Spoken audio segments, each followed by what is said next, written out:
جس نے سوال پوچھا بڑے درد دل سے پوچھا، اس نے کہا جی الجھاؤ سا پیدا ہو گیا ہے، حالات بڑے عجیب ہو گئے ہیں، اس طرح لگ رہا ہے کہ جس طرح نا کوئی میلہ سا لگا ہوا ہے اور کان پڑی آواز سنائی نہیں دے رہی، تو بتائیں کس عالم کی بات سنیں، کس کے پیچھے چلیں؟ تو میں دو باتیں صرف آپ کو عرض کرتا ہوں آج اس خوبصورت جگہ پہ، اور خالص اللہ کی رضا کے لیے عرض کرتا ہوں، اور کئی دفعہ اپنی نیت کو حاضر کر کے ٹھیک کر کے رضا الہی کے لیے عرض کرتا ہوں، اس عالم کی بات سنیں جو صحیح العقیدہ ہو، نہ خارجی ہو نہ رافضی ہو، صحیح العقیدہ ہو، اور اسلام کا جو خوبصورت ایک ویژن ہے امت وسط ہونے کا، وہ والے نظریات رکھتا ہو جو امت مسلمہ کے نظریات چلے آ رہے ہیں۔ ایک تو اس کی پوری پابندی ہو، اس شخص کی بات سنیں، اور دوسری بات میں اپنی طرف سے نہیں کرتا، یہ بھی میں نے اپنی طرف سے نہیں کی، الا الذین آمنوا وعملوا الصالحات، ایمان لائیں اور نیک اعمال کریں۔ ایک تو عقیدہ مضبوط ہو جس آدمی کا، مضبوط عقیدہ، اس کی بات سنیں، اور دوسری بات میں آپ کو احیاء العلوم میں امام غزالی نے ایک حدیث لکھی ہے، میں آپ کو وہ حدیث ہی سنا دیتا ہوں۔ نبی پاک علیہ السلام نے فرمایا ہر عالم کے پاس نہ بیٹھنا، اس عالم کے پاس بیٹھنا جو تمہیں 5 چیزوں سے نکال کے 5 چیزوں میں داخل کر دے۔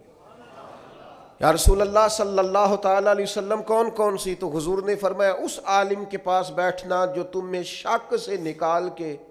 یقین کی طرف لے آئے۔ جس کے پاس بیٹھو تو ایمان مضبوط ہو، توکل مضبوط ہو، اللہ رسول کی ذات پر بھروسہ مضبوط ہو، حضور کی غلامی مضبوط، صحابہ اور اہل بیت کا عشق مضبوط، جن کے پاس بیٹھ کر تمہیں یقین کامل کی دولت ملے، اس عالم کے پاس بیٹھنا۔ اور فرمایا دوسرا وہ تمہیں ریاکاری سے نکال کے اخلاص کے زمرے میں لے آئے، اور تیسرا نبی پاک صلی اللہ تعالیٰ علیہ وسلم نے فرمایا وہ تمہارے دلوں سے دنیا کی خواہش نکال کے،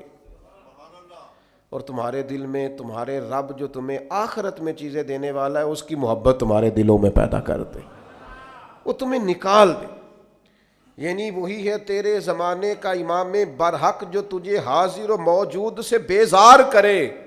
حاضر و موجود سے بیزار کرے، اور موت کی شکل میں دکھلا کے تجھے جلوہ یار زندگی تیرے لیے اور بھی دشوار کرے۔ اور چوتھے نمبر پہ